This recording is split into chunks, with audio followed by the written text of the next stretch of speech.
Hey guys, what's going on? Nas here again. I know it's been a while. I always say that in like all my damn videos. What happened was my old phone cracked and the screen and the sensitivity got all messed up. So it was kind of hard for me to release any videos because the phone itself was just acting up and malfunctioning. So now I have a new phone so I can make some videos. And I wanted to make a deck profile of this dude, Syn Shenron, because he's pretty cool.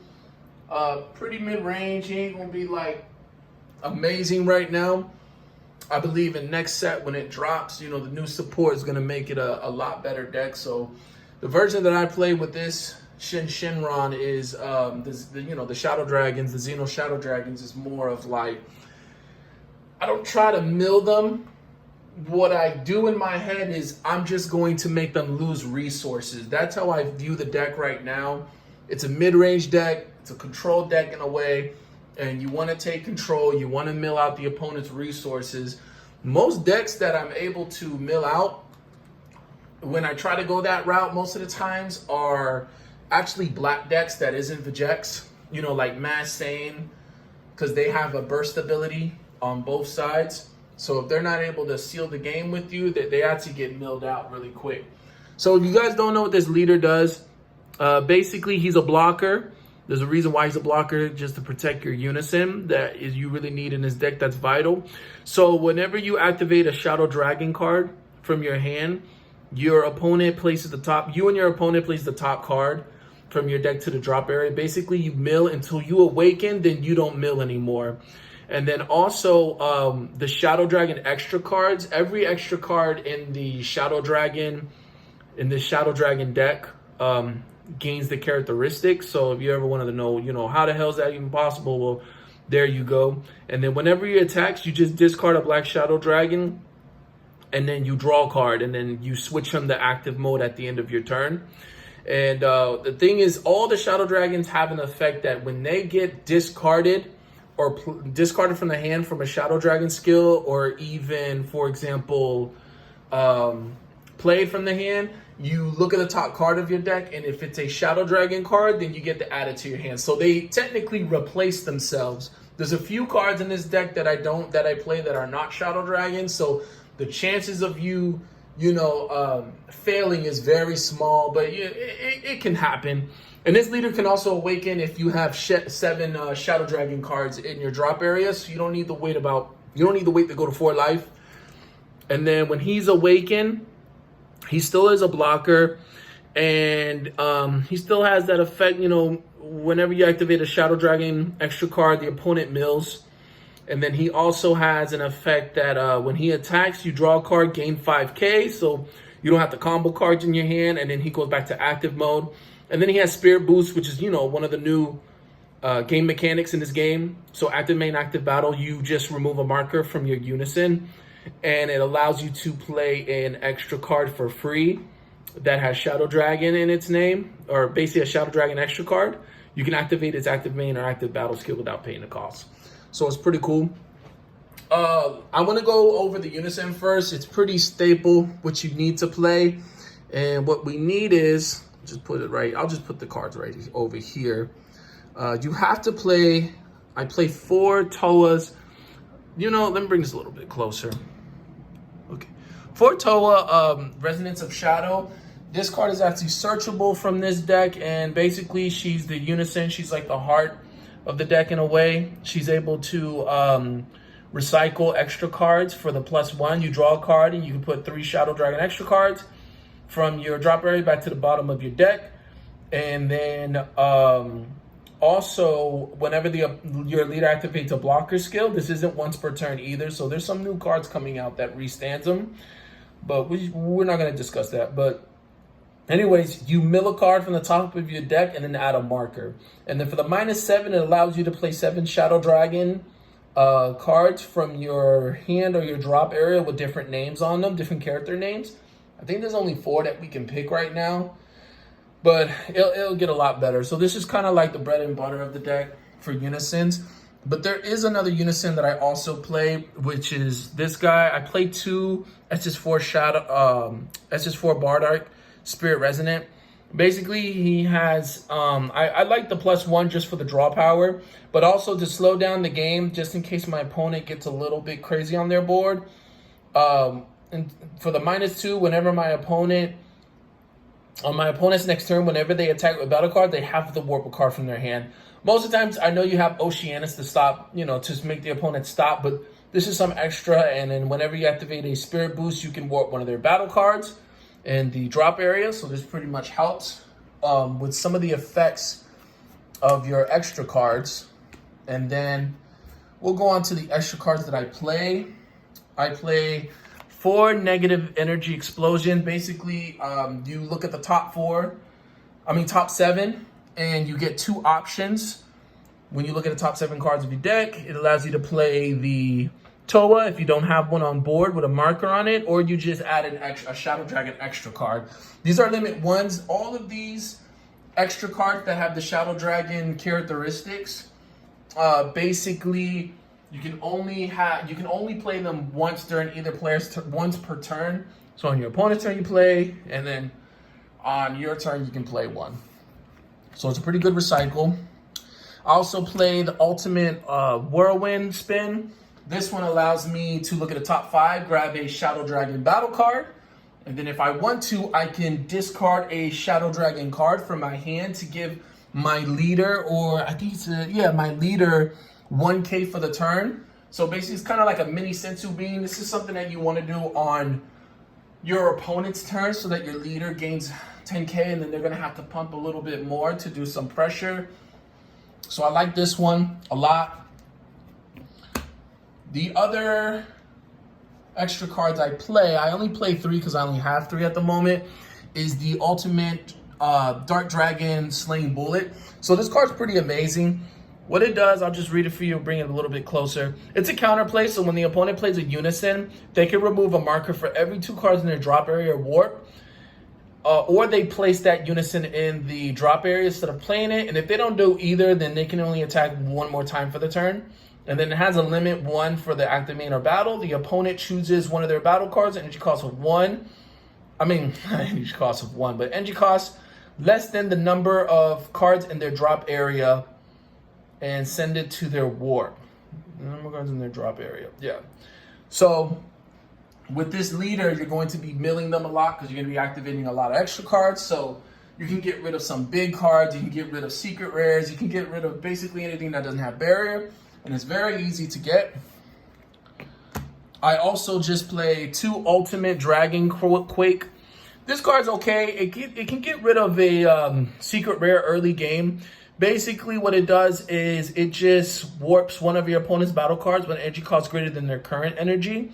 I know we're kind of going into a longer meta, so basically, the opponents are going to start playing stuff that may come out early that has a high energy cost, and they can play it like on turn 2 or turn 3. So I consider this card as a card to get rid of secret rares if they play it early in the game. And then basically at the end of the turn, the battle card comes back with a skills negated, but if they have 15 or fewer cards in the deck, they have to go to the drop area instead. But if you hit secret rares, you don't have to worry about it because it is gone and they cannot come back. I'm talking about the new secret rares, by the way. The old ones, they don't give a shit. I only played 2 Ultimate Dragon Tackle. So basically, this one costs 2 energy. This is one that you don't want to use pay 2 energy for. You want to kind of spirit boost for this. So basically, if the opponent has a unison card, they mill the top card of their deck. And then they can choose one of their unisons, remove 2 markers from it. If they don't, you draw a card, then choose one of their battle cards and send it to the board. So this also can get rid of anything that's problematic, or if the opponent is dropping everything on their unison and trying to go for game, is like, hey, remove 2 markers, and then if you do that, you lose whatever keyword skill, you have put on it, or if not, just let me draw a card then, and let's see what else I can do. So pretty mediocre card, it's cool. For some other extra cards that are not Shadow Dragons, I play 2 Power Bursts, whenever I negate for sparking, because it's really easy to get sparking as well. I can add any 1-drop black battle card. You'll see what those cards are. And then I just play this for my secret rare. I know that there's the The Shadow Dragon secret rare, but I don't play it. I don't really have it. I'm looking more for control. That Shadow Dragon card is amazing because it's searchable. So other than searchable, it can also get, you know, added to the hand from the effects of the Shadow Dragon. So I will say this. If you have it, play this over Harrian's Lineage. But I just play it for more of a control. And it's a cheap secret rare. Now for my super combos, we play 4 Oceanus. Power of Darkness. I did try the Xeno Vegeta super combo, but it just don't work for this deck, man. You know, you really want cards that you can just add to your hand all the time, no matter what. Sometimes this deck feels like it decks out itself. Basically, a Sparking 5 super combo. You get to draw a card, gain 10k for the battle. And then it also has an auto of a limit 1.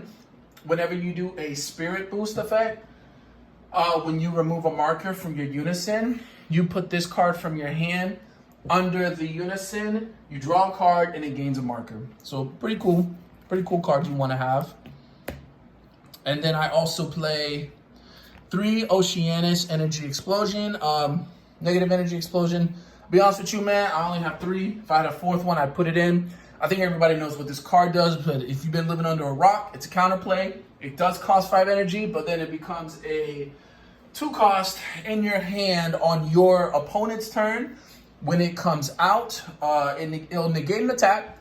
And then basically for the rest of the turn, whenever the opponent attacks, if he gets played, they have to send the top 4 cards of their deck to the drop area. So they have to mill.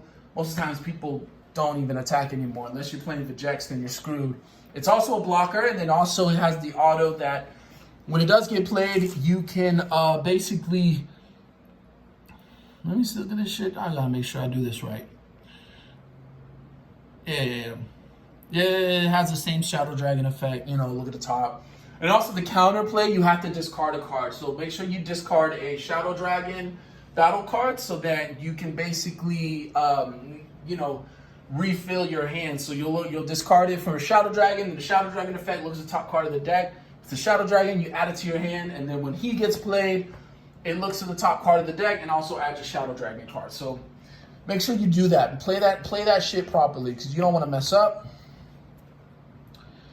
Also play 3 of the promo, the Syn Shenron Wicked Strike. So I play this guy. I don't play a 4 of. I just play a 1 of. Pretty cool.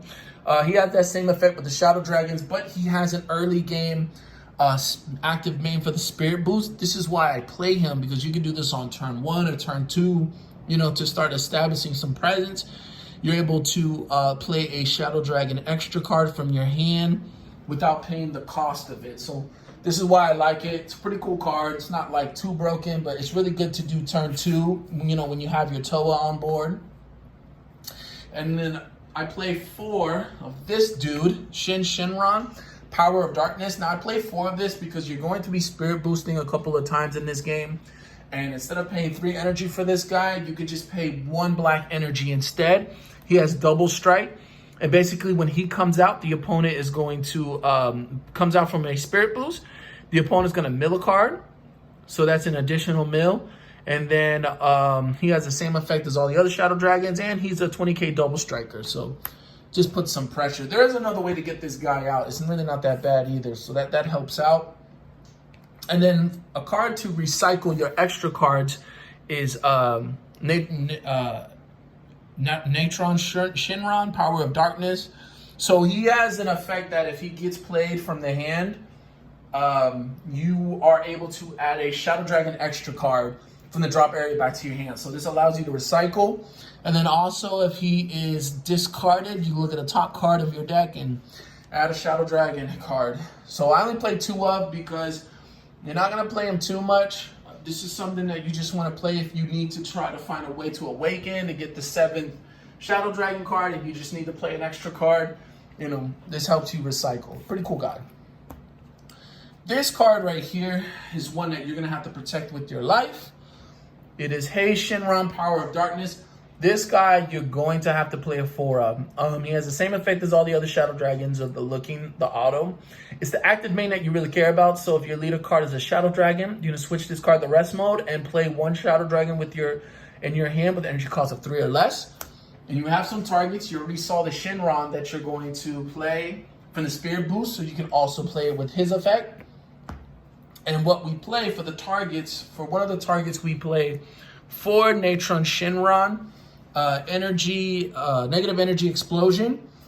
Basically, when this dude gets played, he has deflect, by the way, and blocker. So when he gets played, he does the same effect, but then he has an additional effect that when he's played from the hand, you get to choose one of your opponent's battle cards, energy cards of 5 or less in their battle or drop area, place it under this card, and if that card has a keyword skill, you can choose one of the keyword skills. So you can't choose all, but it gets one of the keyword skills until the end of your opponent's turn. So if that has, like triple strike, it gains triple strike. If it has dual attack, gains dual attack. If it has double strike, gains double strike. Barrier, gains barrier. So it's pretty cool. I use this card to get rid of some of my opponent's battle cards in the battle area. I don't really do the drop area a lot. I really just want to get rid of my opponent's battle area. I just want to have control of the game. And it's pretty cool.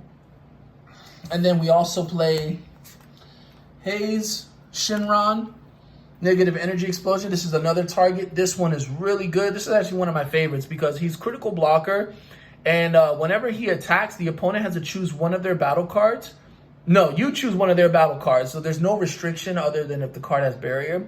And you send it to the warp, and then you restand this guy at the end of the turn. So it protects your little 1-drop, which is really amazing. And I really like him. This is the guy that I play the most whenever I, want to do my 1-drops effect. This is the guy that you want to go into a lot because you want to just start warping. You want to start clearing their board.